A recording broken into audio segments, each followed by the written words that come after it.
Presented to you by Junior. Sur Canal 2 International, voici les titres de votre journal.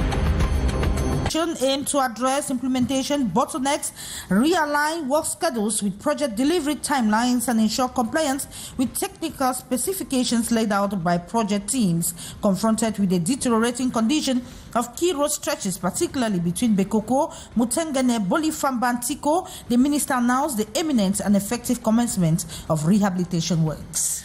Ils sont 82 personnes, elles sont autant pour moi 82 personnes à avoir déposé leur dossier de candidature pour la candidature à la présidentielle d'octobre 2025. Un grand nombre de postulants qui laissent inquiets de nombreux citoyens qui invitent les uns et les autres à comprendre que la fonction présidentielle n'est pas faite pour les plaisantins. And the groundwork for the elaboration of Cameroon's 2026 state budget has been officially launched in the nation's political capital, Yaoundé, with a strong emphasis on the rationalization of public spending and the alignment of budget priorities with national development objectives. The budget preparation seminar currently underway is being held under the auspices of the Minister of Finance, Louis Motaze. It brings together key stakeholders from various ministerial departments. You shall have details in this newscast. Those who are major stories, stay on for development.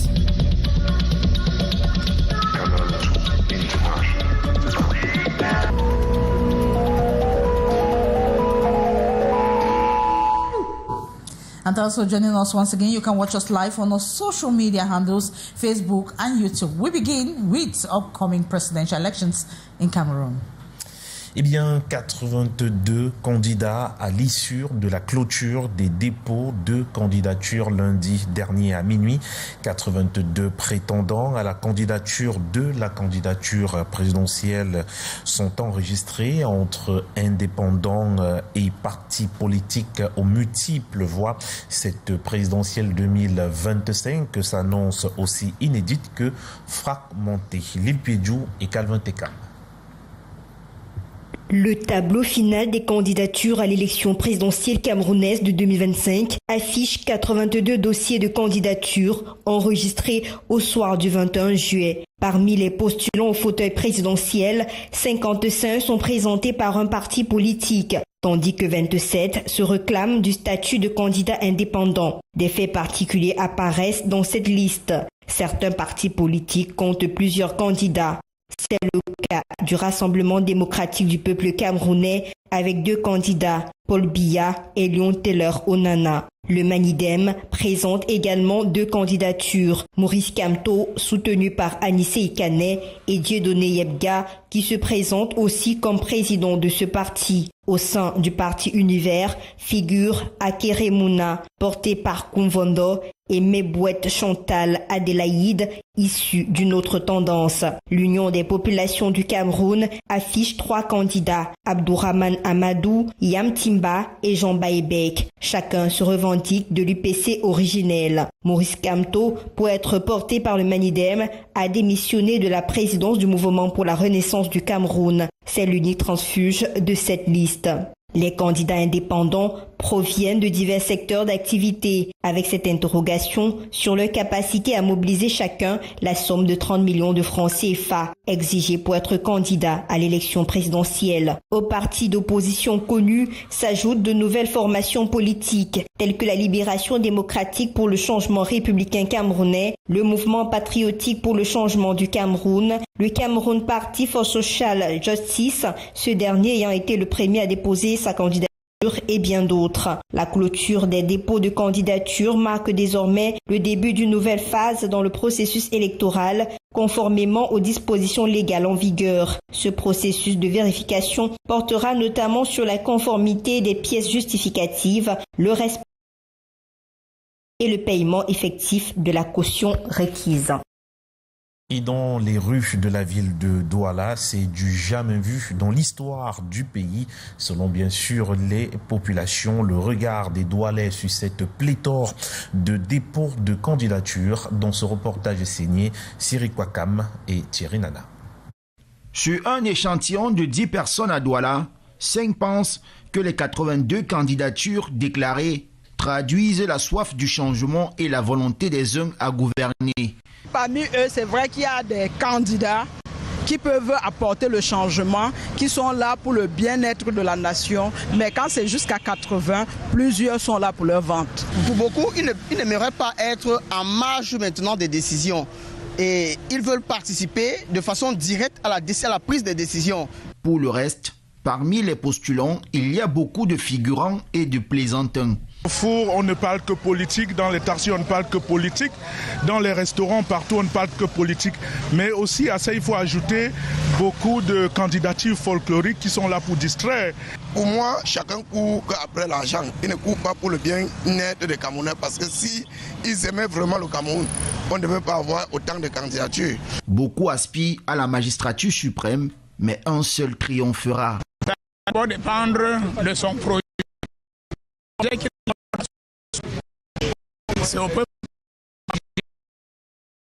Moi, je souhaite vraiment, véritablement, même que ce soit une femme qui prenne la chose. Entre changement et ambition personnelle, une partie des habitants du Douala reste sur leur faim.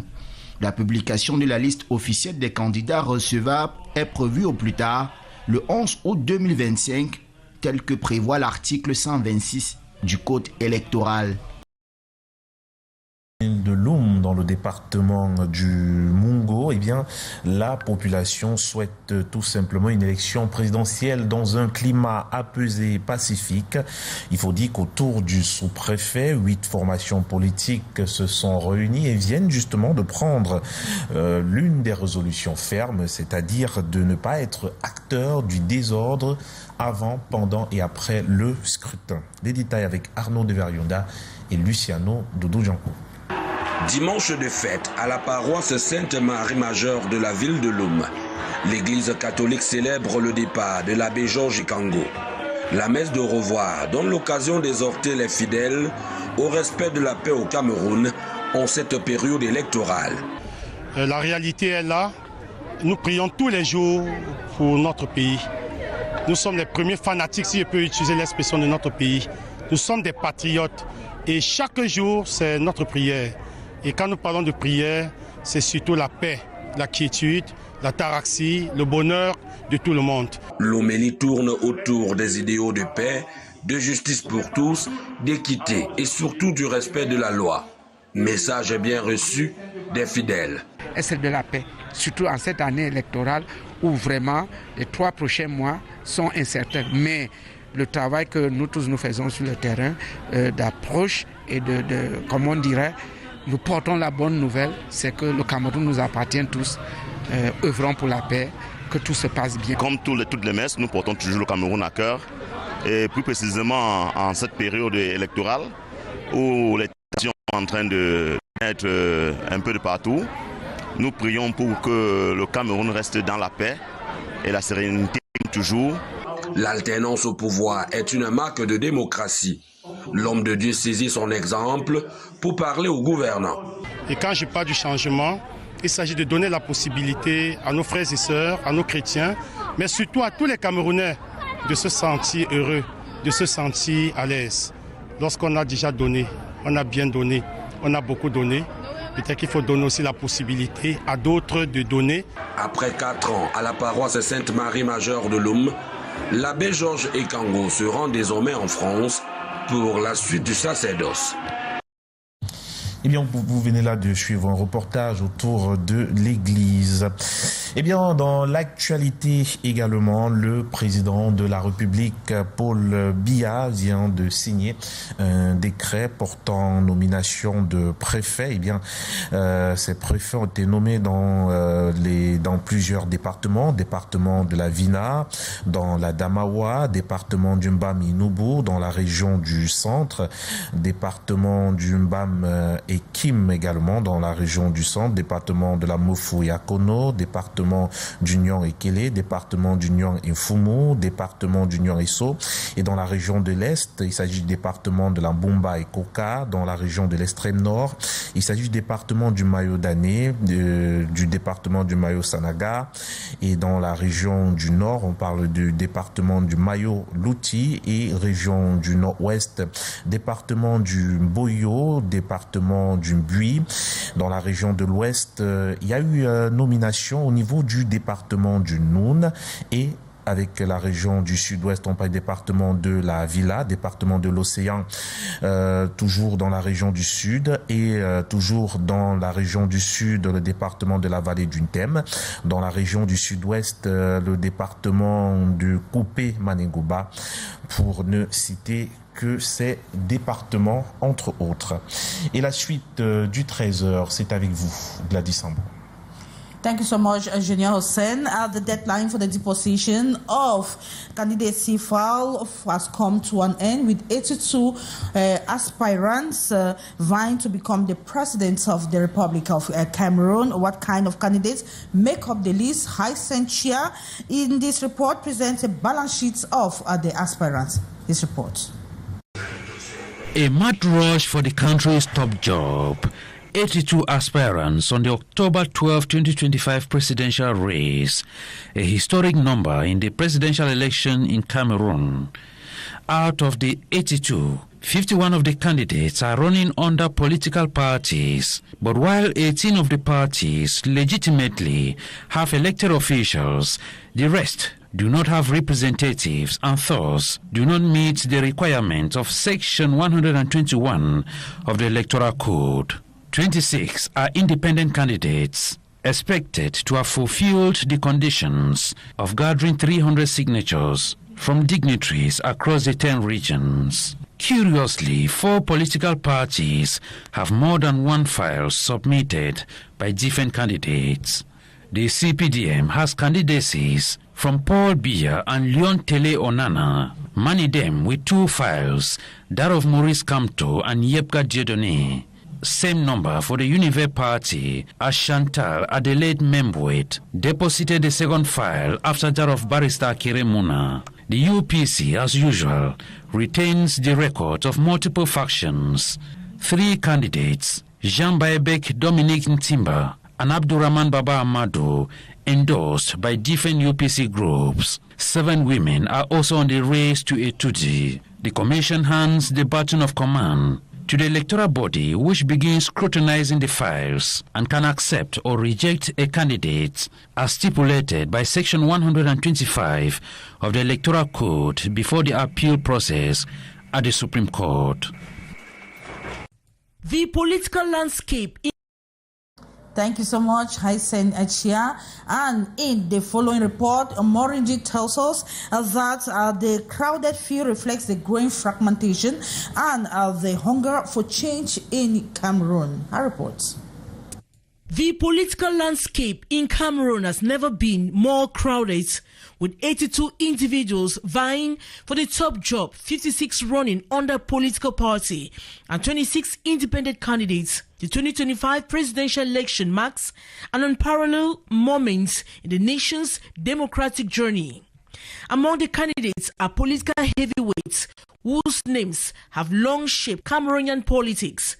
President Paul Biya at 82 is seeking another mandate. He faces stiff competition from rival Maurice Kamto, Little Cameroon Renaissance Movement, though he's running under the Manidem ticket this year. A former minister delegate at the Ministry of Justice, Kamto was a runner-up in the controversial 2018 election. Also in the running is Akere Muna, a 72-year-old lawyer and anti-corruption crusader representing the Universe Party, and Joshua Osi of the Social Democratic Front, SDF. Other notable contenders include Serge Expoa Matomba of the Pews Party, Cabral Libi of PCRN, and Issa Truma Bakari, a former government minister, now leading the Front for National Salvation for Democracy and Progress, UNDP, is also in the race for the raise the stakes among political old guard. A striking feature of this election is the surge of independent candidates, many of whom are running for the first time. 26 candidates in this category point a growing frustration with traditional party structures and a desire for a fresh political narrative. Eric Esono Nsime, 43, an academic and writer pushing for civic reform. Asong Michael Kumba, 36, a dual-career medical doctor and lawyer advocating for youth-driven governance. Bijou Gerardine, a fashion entrepreneur and businesswoman. Others include Abubakar Kalmanzi, Tonlu Mansa Jacques, Fonwe Aleng, and Bolong Etienne, each bringing unique grassroots perspectives and backgrounds to the national debate. Despite the impressive numbers, cracks are visible within the party ranks. Some political parties appear on the candidate list multiple times, revealing internal squabbles. The CPDM, for instance, has 2 candidates, President Paul Biya and Leon Trile Onana. A similar situation is playing out in the Manidem party, now fielding both Maurice Kamto and Jacques Yebga. These duplications could lead to legal battles and voter confusion, underscoring the need for tighter party regulations and electoral clarity. A generational spectrum. The age of candidates spans from 36 to 92 years, demonstrating a generational spread not seen in previous elections. And the commission in charge of the reception of candidacy file at Elections Cameroon's headquarters in the nation's political capital, Yaoundé, has ameliorated its services, especially with updated lists of candidates. Aspirants have also expressed satisfaction with the manner of reception at the commission. But who is the brain behind the coordination? Hyacinthe Chia now profiles the commission head in this report. It has been a busy period of 10 days for Suzanne Epiepang and her commission in charge of reception of candidacy files at the head office of Elections Cameroon in Yaoundé. Being part of the electoral body over the years, transiting from ONEL to Elections Cameroon, ELECAM, Suzanne has been head of this ad hoc committee since 2020. And has effectively ensured the reception of files in the 2020 municipal and legislative elections, the Pioneer regional elections, and the 2023 senatorial polls. The service head of training and internship at Elections Cameroon also doubles as ELECAM Commonwealth focal point, an election observer and facilitator in different capacity building training schemes. Holder of a master's degree in international law, Susan, during this deposition process, has demonstrated a sense of responsibility alongside members of her commission, welcoming all the presidential aspirants, dishing out directives and receiving files, as well as immortalizing the moments with pictures. The commission has also been open to feed the media with needed information, as well as sending out minute-by-minute updates of the candidacy list to the public through the social media.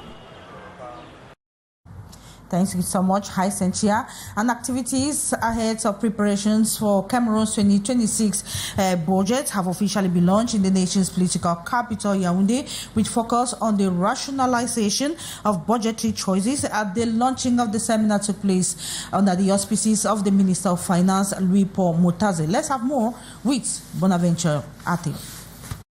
The seminar to launch activities relating to the preparation of the 2026 budget is in line with directives of the Presidential Circular of July 18. The two-day meeting has brought together government ministers and experts in finance and budgeting under the chair of the Minister of Finance, Louis-Paul Moutaze.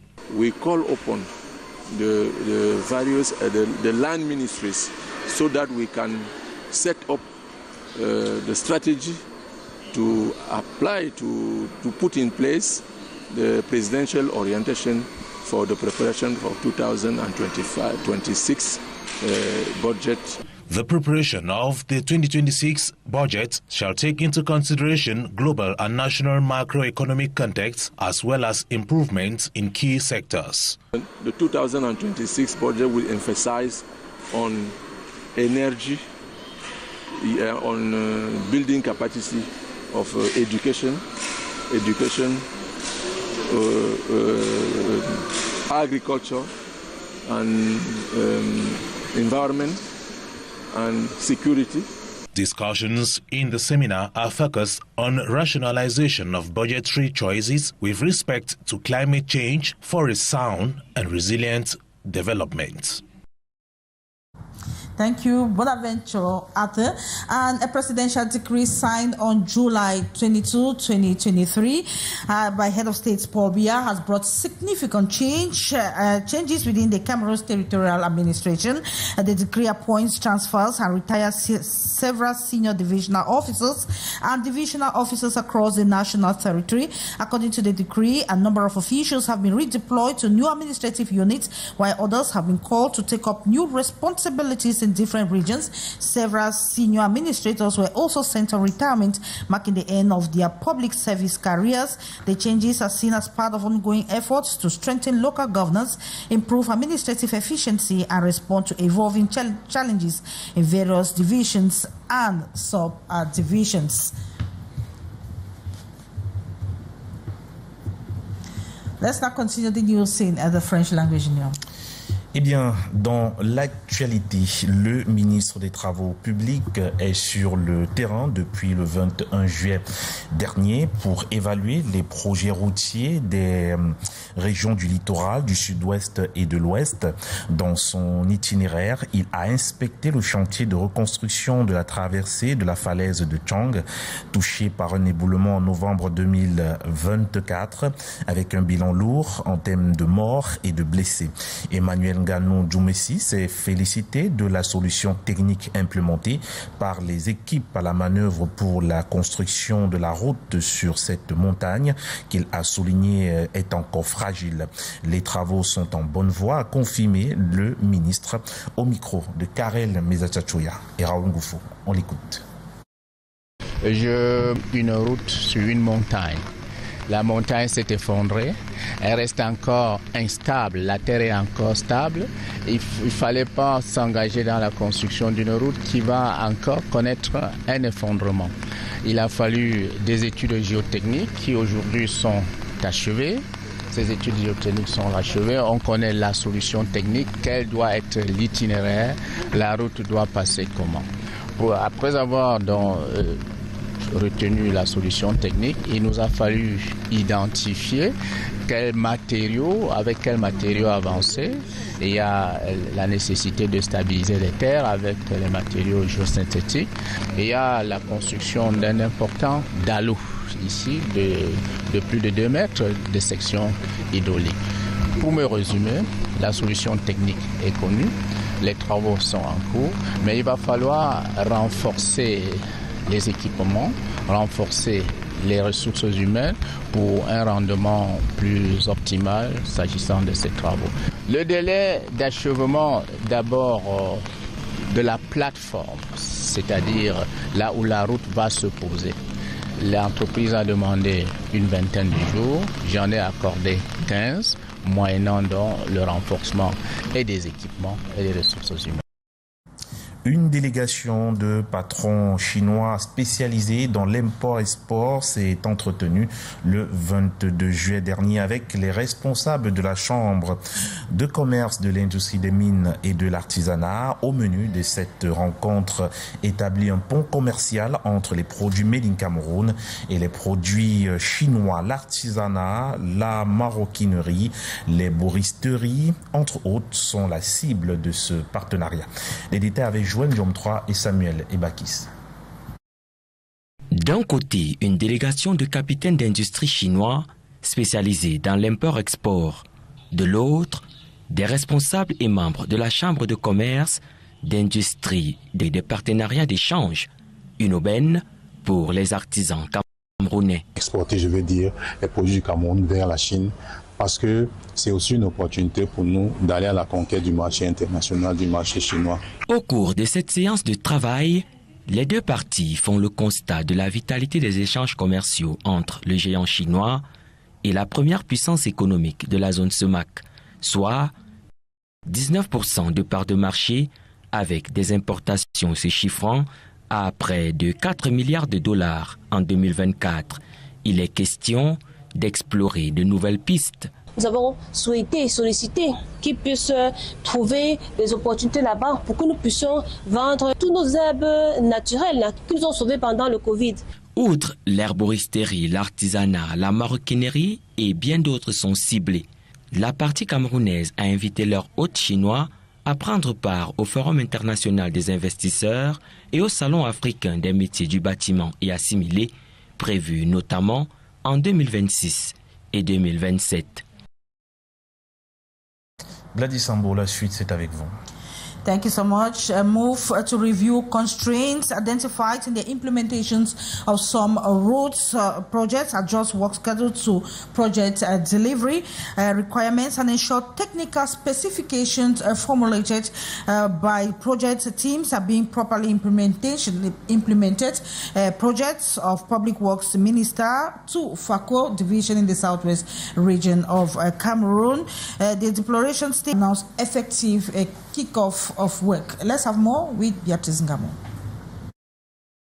Public Works Minister face to face with realities of roads from Bikoko, Mongo Bridge, Chiko Toll Gate, Mutengene, Bolifamba, Fako division of the southwest region. We have a very bad condition of roads here in the southwest. You can see for yourself. We thank God that the minister is already around here, and we think that in the nearest future, they'll see how they'll put things in place so that we can also enjoy the nation. This road very, very bad. From Bikoko to the whole Boya, very bad. We don't have road. Every week we go to garage to maintain our vehicles. Every week we change tires because of bad road. No, the road bad now, so we too need to fix the road. As we receive with the workers will be up. No, be happy. See there with change tire every day, change shock day every day. Fix the road. We will need to fix the road. Even the government then we fix the road. Touched by these difficult and painful realities, Emmanuel Ngano Jumesi announced there and there, seeing the state of the road, we can't wait for the contractor to start. So we will immediately start doing the work, and the contractor will prepare himself to continue.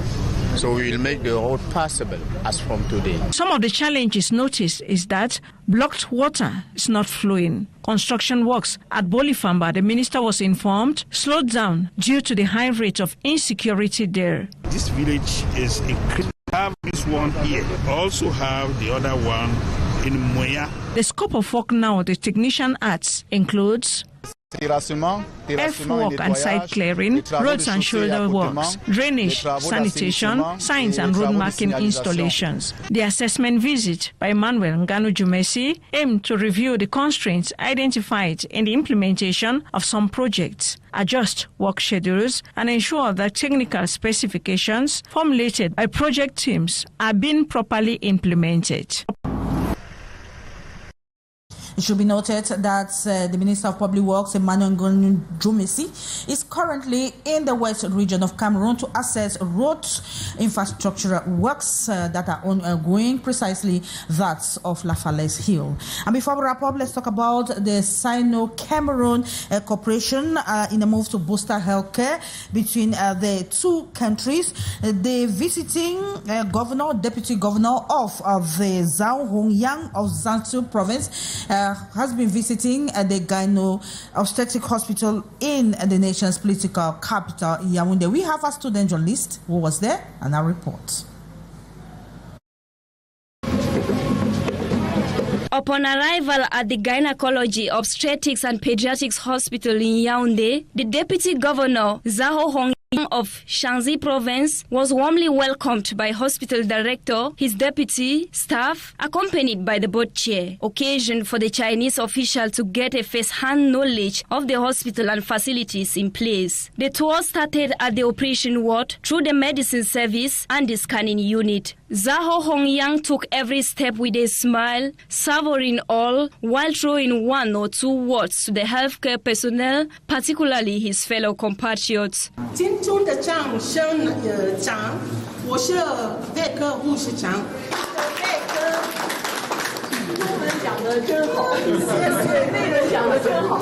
The Chinese General Medicine Service established in this hospital aligns with the bilateral cooperation between Cameroon and China. Je pense qu'elle rentre avec une impression de satisfaction. I believe that she will return with a sense of satisfaction, knowing that this cooperation is doing well and should continue. The relationship between the two countries will only result in fruitful benefits. This Sino-Cameroon collaboration enhances healthcare, providing better medical services in this health facility, specialized in the care and follow-up of women. Thank you so much. That was our student journalist, Amadou Abdul. And this is here we wrap up this edition of the 1 p.m. bilingual newscast on Canal International. It is a pleasure knowing you're watching the news, but don't go away because we have other editions of the news. But then we shall be yours again tomorrow, same time, God's willing. Bye-bye. Good day, Junior. Good day, Gladys Sambo. Merci à tous et à toutes d'avoir regardé ce 13h sur Canal 2 International. On se dit à très bientôt. Au revoir.